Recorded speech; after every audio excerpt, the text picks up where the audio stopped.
Fala galera, mais uma vez eu, Alexandre Magalhães, na resenha com Magalhães para falar dos times do Rio de Janeiro nos campeonatos que estão em curso. Então vamos diretamente falar do Brasileirão 2017, 33ª rodada. E vamos falar agora do Flusão, vamos falar do Fluminense, rapidamente falar do Flusão. O Flusão que fechou essa rodada para os cariocas. O Flusão jogou em casa, jogou contra o Curitiba, uma briga direta ali para sair daquela zona da confusão. E o Flusão não fechou com o time do Rio, porque todos os cariocas, Botafogo, Vasco e Flamengo ganharam na rodada e o Fluminense empatou no Maracanã vazio mais uma vez em 2-2 com o Curitiba. 2-2 com o Curitiba. Antes de falar do Fluminense, falar algumas coisas da rodada rapidinho. Primeiro,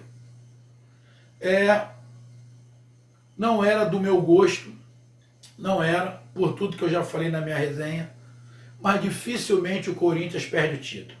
Dificilmente ele perde o título, faltando agora 5 rodadas só. Ele está a 8 pontos do segundo colocado, que é o Grêmio. É muito difícil, até porque o Grêmio daqui a pouco vai ter a final da Libertadores. Palmeiras, Santos vem derrapando muito. Então, para mim, na minha visão, já está sacramentado, o título é do Corinthians. Corinthians fez o melhor futebol? Não é. Para mim, como eu falei, Corinthians vai ser o campeão, que é muito difícil de tirar essa diferença agora.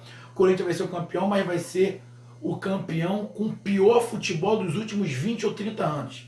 Com o pior futebol mais fraco, um time que toma sufoco muito tempo, ataca muito pouco. Durante o jogo ele ataca, ele tem 5, 6 bolas e nessa ele faz 1 ou 2. É eficiente? É muito eficiente. É muito eficiente. Mas, na verdade, na minha opinião, o Corinthians está sendo campeão. Eficiência dele, mas 50% é ineficiência, é incapacidade dos outros times. O Corinthians sendo campeão, mérito dele, porque ele foi mais capaz do que o restante. Não é que ele jogou melhor, nada disso, até porque o time do Corinthians é muito comum. Esse time do Corinthians na Libertadores não passa da primeira fase. Não passa, a não ser que pegue uma chave de grupo muito mole, senão não passa. O time do Corinthians é fraco, mas os outros times que tinham até supostamente um elenco melhor, jogadores de melhores qualidades técnicas, não fizeram nada para isso. Então o Corinthians não tem nada a ver com isso, vai levantar o caneco mais uma vez. Palmeiras teve a sua chance, mas deixou ir de ralo e abandonou agora a lutar pela Libertadores. O Grêmio, talvez, se só tivesse no Brasileiro, talvez o Grêmio seria o time que ia tirar o título do Corinthians, porque o time do Grêmio, apesar de estar na Libertadores, na Copa do Brasil, no Campeonato Brasileiro, foi o time que menos oscilou. Só que teve uns momentos que o Grêmio teve que abandonar por causa da Libertadores, e mesmo assim é o segundo colocado. O Santos oscilou muito, igual a maioria, e também não tem esse time todo. Você olha no papel o time do Santos e não é isso tudo. Além de um problema grave ali, o Lucas Lima, que não se resolve, vai, não vai, quer jogar, não quer jogar. E os outros times que estão embaixo, o Cruzeiro já não tem muito o que fazer, porque já foi campeão Copa do Brasil. Botafogo, que não tem um elenco muito grande, não tinha como brigar pelo título mesmo, mas está ali honrosamente brigando pela Libertadores. Flamengo, uma decepção pelo que se gastou, está lá em 7º lugar, corre o risco de nem ir a Libertadores. O Vasco, surpreendente Vasco, que para mim é brigar para não cair, e estava brigando para não cair, daqui a pouco deu uma subida com o Zé Ricardo e está ali também no alto debate, faz jogos bons, igual fez contra o Santos, faz jogos horrorosos, igual o Vitória. A torcida do Vasco também não é para se empolgar, porque o time fez um jogo bom contra o Santos, mas não pode esquecer do jogo horroroso contra o Vitória. A gente não sabe o que vai. E os outros times oscilando muito, Atlético Mineiro, São Paulo. Então, para mim, já está definido ali que é um campeão. Vai se definir ali quem vai para a Libertadores e quantos vão para a Libertadores, que ainda tem aí a Sul-Americana e a Libertadores, o Grêmio e o Flamengo ainda, e quem vai cair. E nessa de quem vai cair, tá ali o Fluminense. o Fluminense tinha uma boa chance de hoje fazer mais 3 pontos, livrar 9 pontos do primeiro que está na zona de rebaixamento e acabar com essa história e ir para os 5 últimos jogos mais tranquilo. Mas o Fluminense, mais uma vez, deu mole na bola parada. 2 detalhes. Pô, é preguiça e a linha de fundo para cruzar, fica muito mais fácil pro atacante pegar a bola de frente. Pô, mas os times têm uma preguiça, o Fluminense tem uma preguiça de linha de fundo, o Scarpa toda hora pega a bola, bum pra dentro da área, bum pra dentro da área. Pô, se não dá. O que? Preguiça, é desespero, o que? A bola que o Fluminense fez da jogada do segundo gol do Henrique Dourado, o Marlon foi a linha, o Lucas foi a linha de fundo, cruzou, o Dourado de frente, sozinho, olhou, pum, cabeceou e meteu o gol. Qual é a dificuldade da linha de fundo? É incapacidade? Pô, não é possível esse negócio. O Fluminense toda hora pega, vem tocando, aí não tem infiltração, bum pra dentro da área, bum pra dentro da área. E muitas das vezes eles estão botando pra dentro da área, pô, do meio de campo. Pô, isso é ridículo, isso é falta de criação. Mas vamos lá falar pro jogo. Bom, início do jogo, o Abel colocou no meio ali o Douglas e o Norton. O Norton mais parado e o Douglas um pouquinho mais na frente. O Norton como primeiro homem e o Douglas como segundo homem. Meio de campo, Sornosa, Scarpa, o Marcos Júnior e o Dourado. Muitas das vezes o esquema do Fluminense você via que ficava num 4-4-2, com o Marcos Júnior livre para cair para o lado direito ou pelo lado esquerdo. E o Scarpa também com essa liberdade. De vez em quando ele 4-4-2, 4-3-3, com os 2 volantes aqui, o Sornosa mais no meio. E o Scarpa e o Marcos Júnior se movimentando ali na frente com o Dourado. No início do jogo, até os 15, 20 minutos, o Fluminense foi melhor, partiu para cima, tocando a bola, querendo acelerar o jogo, e o Curitiba todo atrás. Só que a partir dos 20 minutos, o Curitiba viu que estava conseguindo marcar o Fluminense. Por quê? Porque o Fluminense estava perdendo no meio de campo. A marcação no meio de campo do Curitiba estava muito forte, porque eles tinham mais jogadores de pegada. O Fluminense não tinha nenhum jogador de pegada fora do meio de campo. Porque como o Richard não estava, que é o jogador de pegada, aquele primeiro homem de marcação forte, nem o Douglas e nem o Norton faziam essa marcação. Então, na hora de marcar ali no meio, o time do Curitiba marcava mais. Então estava dificultando muito. Então o Fluminense estava tendo muita dificuldade de infiltrar e estava cruzando muita bola na área. Vinha tocando, tentava acelerar o jogo, só que o jogo não estava muito vertical, o jogo estava muito horizontal, lado direito e lado esquerdo. E como a marcação estava muito encaixada do Curitiba, nem aqueles lançamentos de virada de jogo eles estavam conseguindo. Por quê? O Curitiba estava fazendo 2 linhas de 4. E um desses jogadores da frente estava voltando e fazendo, na verdade, uma linha de 4-5-1. E quando eles estavam marcando, eles não estavam marcando indo todo mundo para um lado ou todo mundo para o outro. Eles estavam marcando assim. Eles estavam como se tivesse uma ponta e fazendo um leque. Então, por mais que tentasse fazer a virada de um lado para o outro, você não conseguia, porque o time não estava igual o navio. O navio vai para um lado, cai todo mundo para um lado. O navio vai para o outro, cai todo mundo para o outro. Eles não estavam fazendo essa marcação. Quando o navio, por exemplo, para dar um exemplo, o navio caía para um lado, eles, em vez de cair todo mundo para um lado, eles corriam e ficavam fazendo a mesma marcação que era assim, eles faziam assim. Ou seja, ele não estava dando espaço o time do Fluminense. Para melhor entender, a marcação assim de frente, quando eles iam para um lado, eles, em vez de cair todo mundo para cá, eles faziam assim, eles viravam para lá. Então, se tivesse alguma virada para cá, era só virar assim, ou seja, eles não estavam dando espaço. É uma boa forma de marcação e não dá brecha pelas laterais. E com isso, o Curitiba equilibrou o jogo. Foi equilibrando o jogo. Quando o Curitiba pegou a bola, começou a tocar a bola, porque tanto o Curitiba quanto o Fluminense são times impacientes. São impacientes. Eles pegam a bola, querem acelerar e querem logo resolver. Querem na correria. Só que o Curitiba começou a quebrar um pouquinho mais isso. E começou a tocar mais a bola. E tinha velocidade também pelas pontas. Então estava batendo de frente com os jogadores do Fluminense. Mas o jogo estava muito parelho. O Fluminense logo no início teve um gol anulado. Teve uma grande defesa do goleiro do Curitiba, uma bola do Douglas. O goleiro do Fluminense fez defesa também. O jogo foi bem parelho. Só que o Curitiba começou a gostar um pouquinho do jogo no final do primeiro tempo E justamente quando o Curitiba começou a gostar do jogo, o Fluminense, como está de costume o ano inteiro, tomou mais um gol de cabeça. Tomou um gol de escanteio. Quer dizer, na verdade não foi nem um gol de cabeça. O cara colocou um pé, mas a bola foi de cabeça. Foi se bater no escanteio, jogador do Curitiba subiu, cabeceou, o zagueiro entrou sozinho, só deu uma escorada, já quase dentro do gol, fez 2-1, fez 1-0. Detalhe, olha só, escanteio é uma coisa básica. Se você ficar parado, os zagueiros ali parados, os zagueiros vão ter uma dificuldade danada se alguém vir correndo e pular com impulso. O cara tá parado, para o cara pular, ele vai pular menos do que quem vem correndo. Quem está na marcação tem que evitar que o cara pule, corre junto com ele, dá um tranco, sobe junto, para facilitar o zagueiro. Se ficar parado esperando só os zagueiros tentar ganhar na cabeça, vai tomar gol toda hora. E a falha do Fluminense é essa. Os jogadores que ficam na frente da área ali, tentando marcar, eles não estão conseguindo marcar os jogadores adversários porque eles conseguem se desvencilhar, conseguem dar um pique e subir sozinho. Aí mata, pode ter um zagueiro de 3 metros ali que vai ficar difícil pro cara, porque ele vai ter que dar impulsão parado. E o jogador adversário, ele dá impulsão correndo. Pô, aí é injusto com o zagueiro. Tudo bem que o Renato Chaves não é muito bom na cabeça defensiva, ele é muito bem na cabeça ofensiva. Quando ele vai para cabecear no escanteio, ele ofensivamente ele é bom, mas ele defensivamente ele é fraco, ele se posiciona mal. Era por isso que eu preferi o Reginaldo, mas é a opção do Abel. E acabou tomando um gol. Logo no finalzinho, aos 40 e poucos, tomou o gol, virou 1-0.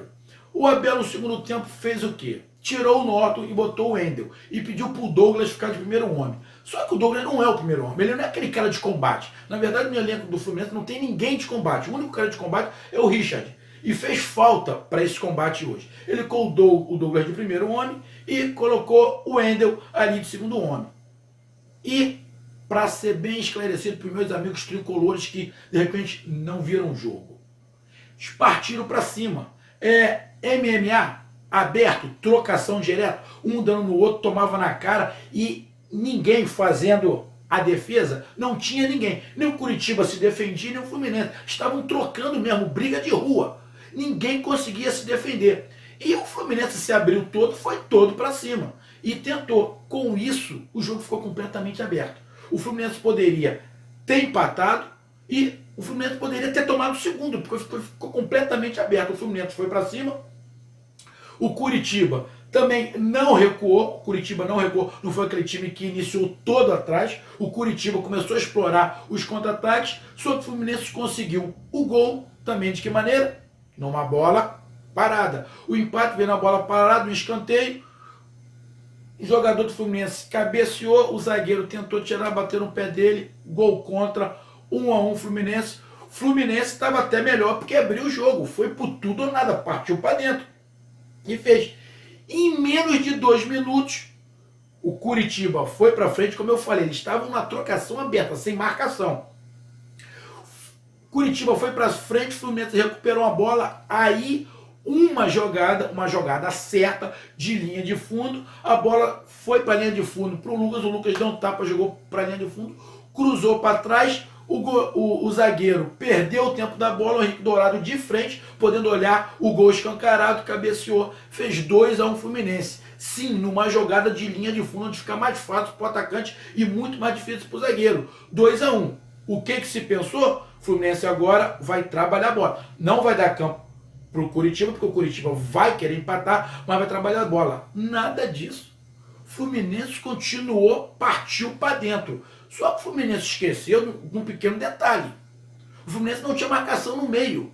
O Scarpa não marca no meio, o Sornosa não marca no meio, o Wender não marca no meio e o Douglas também não marca no meio. Eles marcam muito pouco, eles correm, mas eles marcam muito pouco.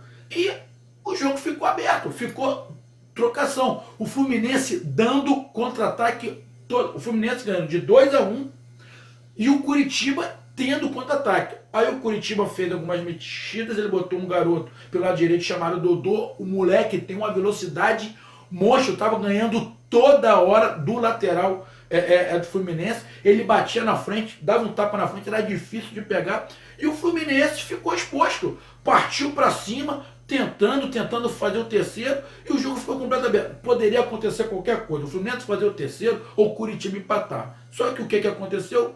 Curitiba teve um escanteio, bateu o escanteio, mais um gol de bola parada que o Fluminense me toma. 2-2.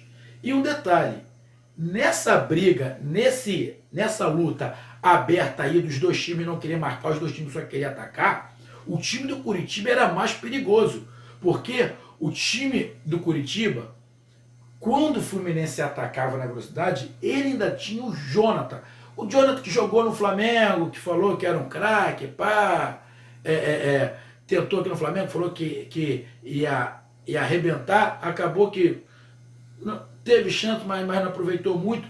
Ele é um jogador mais de marcação, ele é um jogador mais parado. É mais ou menos o Richard do Fluminense. Então, quando o Fluminense atacava, o Curitiba ainda conseguia marcar um pouquinho melhor, porque tinha o Jonas ali mais parado.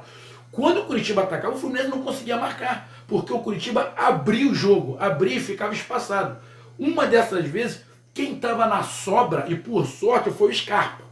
Porque se é um zagueiro, se é o Henrique ou se é o Renato Chaves, eles tinham perdido a bola, porque a bola do jeito que veio tinha que ter categoria para dominar ela e amansar a criança, e amansar a fera. A sorte que foi Scarpa, porque se não é Scarpa que está na sorte, e só tinha ele. Tinham dois jogadores do Curitiba e só Scarpa. A sorte que foi Scarpa, porque se é um zagueiro, ia cair, ia se tropeçar, ou ia fazer a falta, ia fazer alguma coisa. O Fluminense deu muito espaço, o Curitiba teve uma falta quase dentro da área, num contra-ataque, ou seja, no contra-ataque o Curitiba era muito mais perigoso do que o Fluminense. E nisso acabou empatando. No 2-2, o que foi que aconteceu? Continuou a mesma coisa, o jogo aberto. Só que aí, como já estava mais no finalzinho, faltando menos tempo, o time do Curitiba recuou um pouquinho, recuou a sua linha um pouquinho e deu um pouquinho de campo para o Fluminense. Para quê?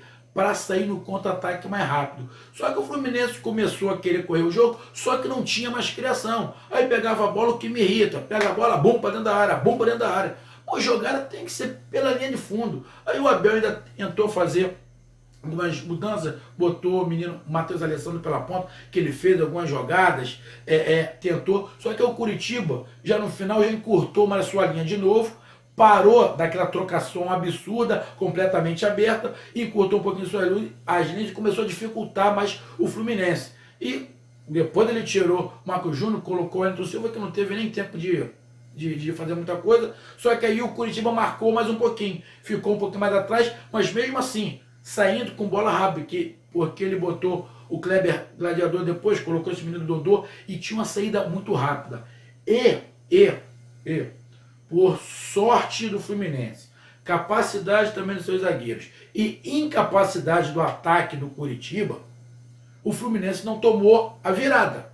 Que o Fluminense poderia ter tomado o terceiro, que teve umas 2 ou 3 bolas que, se é melhor tocada, se é melhor trabalhada, o Curitiba ia fazer o terceiro. Teve inclusive uma com esse Dodô mesmo, quando ele chegou à linha de fundo, cruzou para trás, o Kleber bateu no zagueiro e saiu.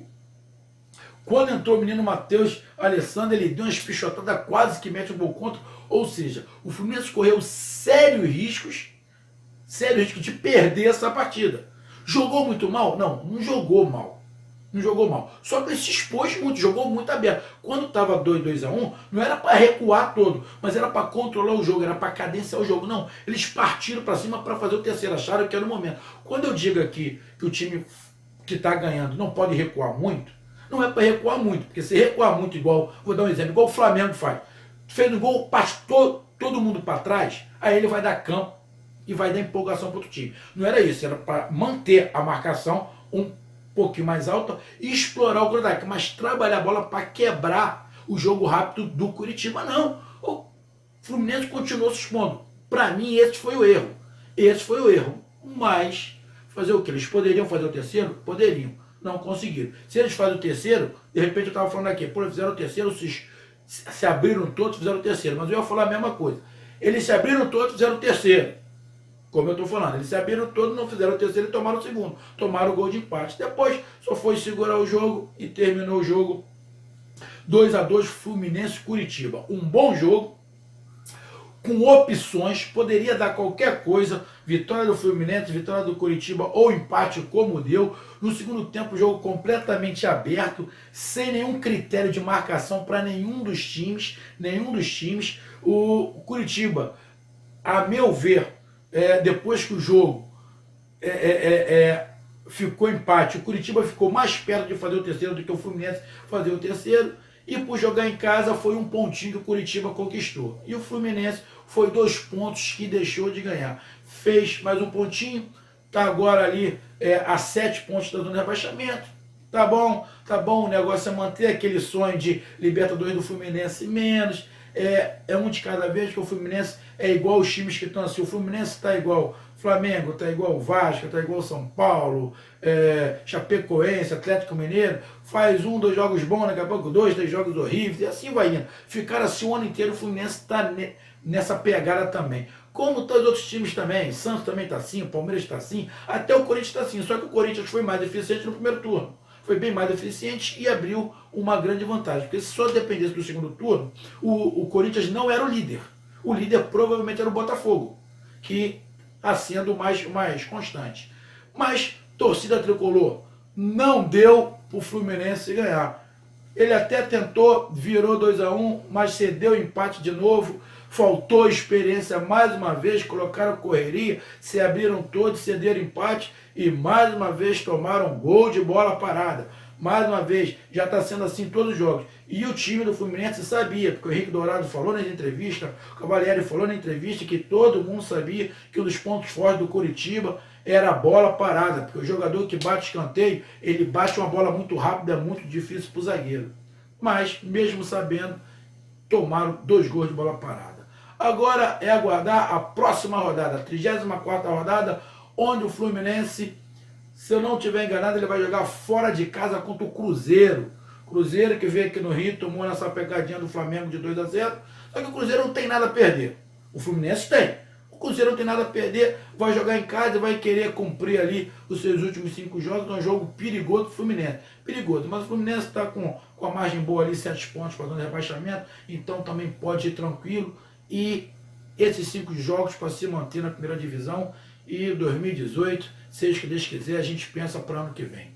Torcida tricolor, essa foi a minha visão, foi a minha análise pós-jogo. Gostei dessa palavra, pós-jogo do Tricolor 2, Coritiba 2. Então curtam, compartilhem, inscreva-se no canal, resenha comigo, Magalhães. Tamo junto, um abraço, até mais, tchau.